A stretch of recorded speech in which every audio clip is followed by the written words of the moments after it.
Hello दोस्तों, कैसे हो? सारे के सारे होप सो सारे ठीक। और भाई तुम्हारा भाई भी एकदम बढ़िया। तो भाई आज मैं बात करूंगा हमारा जो करंट अफेयर का टॉपिक है वो देखो, सबको पता है कि करंट अफेयर का वेटेज आजकल बहुत ज्यादा देखने के लिए मिला कम्पिटेटिव एग्जाम, चाहे कोई से भी हो, चाहे वो स्टेट के हो चाहे वो सेंटर के एग्जाम्स हो। ठीक है, तो करंट अफेयर्स किस तरीके से पढ़ना है, करंट अफेयर में क्या क्या पढ़ना है, कौन कौन से इंपॉर्टेंट टॉपिक्स है, उन चीजों के बारे में आज डिस्कस करूंगा मैं।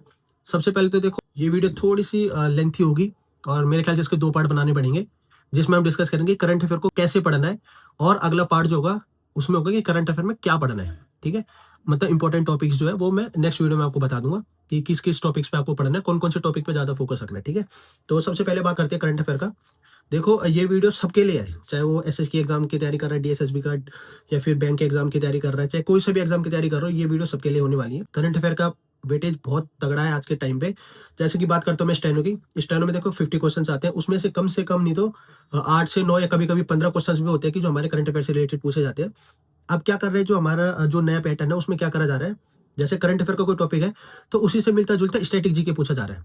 अगर स्टैटिक जीके का कोई पॉइंट है तो उसी से मिलता जुलता करंट अफेयर पूछा जा रहा है। मैं एक एग्जांपल देता हूँ, जैसे कि चीफ मिनिस्टर्स हो गए, या फिर हमारे जो chief justice of supreme court हो गए, सीजीआई हो गए, तो उनसे रिलेटेड क्या पूछा जाता है। फॉर एग्जांपल कि हमें तो लिस्ट तो याद करनी है, तो उसमें करंट अफेयर में क्या पूछा जाए, अगर अभी चेंज हो रखा है तो उसी से रिलेटेड ये पूछ दिया जाएगा कि फर्स्ट जो सीजीआई थी महिला, वो कौन सी थी, ऐसा पूछा जाता है। तो हमने करंट अफेयर भी पढ़ना होता है और स्टैटिक जीके भी, इन दोनों का मोस्ट इंपॉर्टेंट रोल है। पहले क्या होता था, हर टॉपिक हर सब्जेक्ट से इक्वल इक्वल क्वेश्चन आते थे, मगर अब करंट अफेयर और स्टैटिक जीके से ज्यादा क्वेश्चन पूछे जा रहे हैं।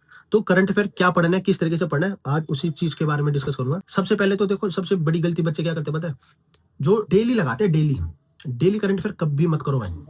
जो मेरा एक खुद का एक्सपीरियंस है, आप किसी से भी पूछ सकते हो, डेली करंट अफेयर लगाओगे उसमें देखो, एक तो टाइम वेस्ट होता है बहुत ज्यादा, दूसरा आपको जो टीचर पढ़ाएगा डेली वाला, वो बोलेगा भाई नोट्स भी बनाते रहो। करंट अफेयर का नोट्स तो कभी बनाए नहीं, सीधी सी बात है। करंट अफेयर का नोट कभी मत बनाओ। वन लाइनर बुक आती है, वन लाइनर बुक पढ़ो, चाहे वो ल्यूसेंट की पढ़ो, चाहे अरिहंत की पढ़ो, चाहे कोई से भी टीचर है, जैसे गौरव सर है या फिर कोई भी आदर्श सर है, तो उनकी कोई सी बुक खरीद के वो पढ़ो। करंट अफेयर के नोट्स कभी मत बनाओ, तुम कभी नहीं पढ़ पाओगे, बस किताबें भरते रह जाओगे नोट्स बनाते बनाते। ठीक है, उसकी रिवीजन नहीं करोगे।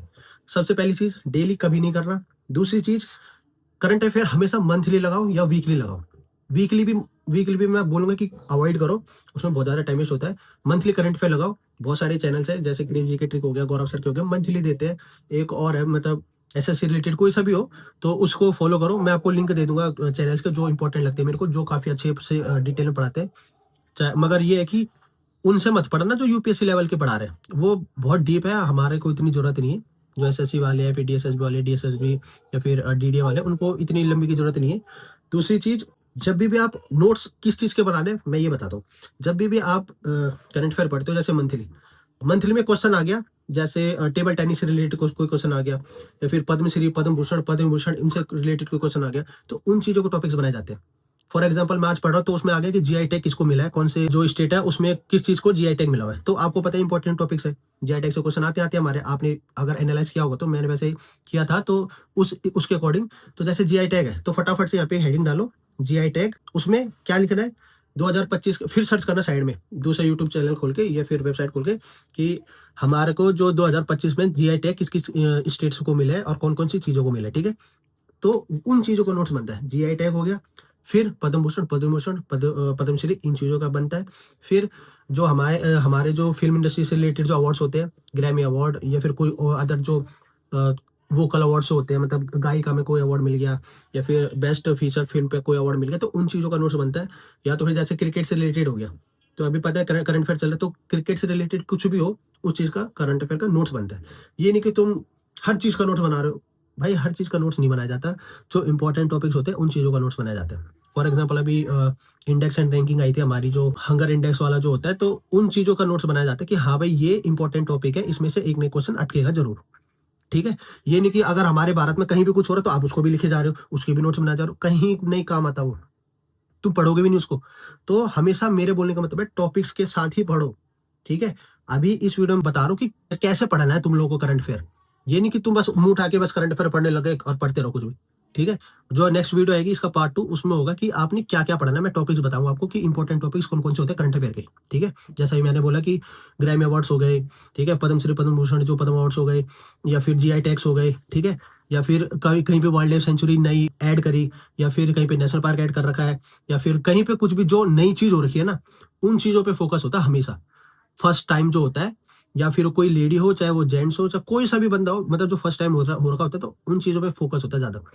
फिर जो इंपॉर्टेंट नेवल एक्सरसाइजेस हो गए, ठीक है, और जो आर्मी एक्सरसाइजेस हो गई, ये चीजें, या फिर कोई समिट हो गया नया, ठीक, या तो कोई अपॉइंटमेंट्स हो गई नई, इन चीजों को इंपॉर्टेंट होते हैं, ये टॉपिक्स पढ़ने होते हैं। टॉपिक वाइज पढ़ो हमेशा।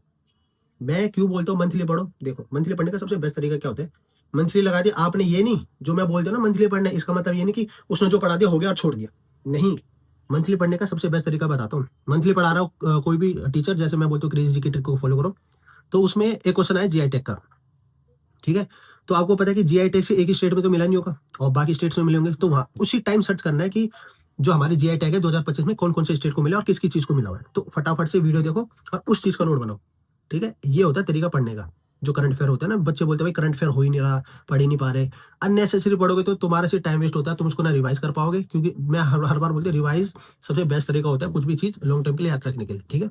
तो मैं यही बोलूंगा कि कभी भी डेली के या फिर वीकली के करंट अफेयर मत पढ़ो, आप हमेशा पढ़ो जो मंथली वाले होते हैं, ठीक है। वीकली डेली पे मत जाना, डेली पे तो मत ही जाना भाई, उसमें सिर्फ तुम्हारे 2 घंटे वेस्ट होंगे, समझ भी कुछ नहीं आता, मुझे पता है क्यों, क्योंकि तुम दोबारा रिवाइज करोगे ही नहीं। डेली पढ़ोगे, डेली पढ़े तो पीछे का कब पढ़ोगे, इतने सारे सब्जेक्ट्स होते हैं हमारे, तो हम नहीं पढ़ पाते, इसीलिए टॉपिक्स बनाओ। एक रफ कॉपी, एक कॉपी जरूर रखा करो अपने पास, जैसे मेरी ये नोटबुक है ना, मैं तो ये इंग्लिश की है, क्योंकि हमारा भाई इंग्लिश का रोल सबसे ज्यादा स्टेनो में, तो इंग्लिश का मैं स्पेशल अलग से रखता हूँ, ठीक है। वैसे ही जीएस का और हमारे रीजनिंग का वैसे टॉपिक्स रखा करो, ठीक है।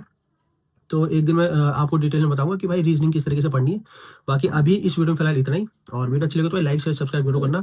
और अगर कोई भी डाउट हो, अभी भी माइंड में कोई डाउट आ रहा हो कैसे करना है, क्या करना है, क्या नहीं करना, तो आप कमेंट में जरूर बताना, मैं पूरी कोशिश करूंगा आपका जो डाउट हो क्लियर करने का, ठीक है। क्योंकि अभी कई बच्चों करंट अफेयर से रिलेटेड क्वेरीज आ रहे थे कि भाई हमसे हो नहीं रहा, कितना वास्ट सिलेबस है, करंट अफेयर में क्या पढ़ना होता है, क्या नहीं करना होता, तो इसीलिए मैंने वीडियो बनाई कि आप लोग ज्यादा कंफ्यूज इसलिए होते हो कि भाई आप डेली वाले लगाते हो, डेली लगा रहे हो, फिर उसको रिवाइज कर नहीं रहे डेली, फिर एक दिन पढ़ा, फिर अगले दिन दोबारा उसी में आ गए, फिर पढ़ा, फिर दोबारा उसी में आ गए, तो उसका कोई फायदा नहीं है, दोबारा नहीं पढ़ पाते, ठीक है। सबसे बेस्ट तरीका वही है, नोट्स मत बनाओ कभी भी करंट अफेयर के, जो मैं बोल रहा हूँ इंपॉर्टेंट टॉपिक्स जो होते हैं उनके नोट्स बनाओ, जैसे जीआई टैग्स हो गया या फिर कुछ भी हो गया, ठीक है। और दूसरी चीज, जब भी आप वन लाइनर की बुक खरीदते हो, उसमें इंपॉर्टेंट अपॉइंटमेंट्स जो होती है, सब कुछ पहले ही होता है, वो चीजें होती है मेन, जो आप नोट्स बनाने में टाइम वेस्ट करते हो, वो उसमें सब कुछ अवेलेबल है, मतलब फटाफट पेन वेन पकड़ो और रिवाइज कर लो सब कुछ, ठीक है। होप सो आप लोगों को समझ आ गया हो।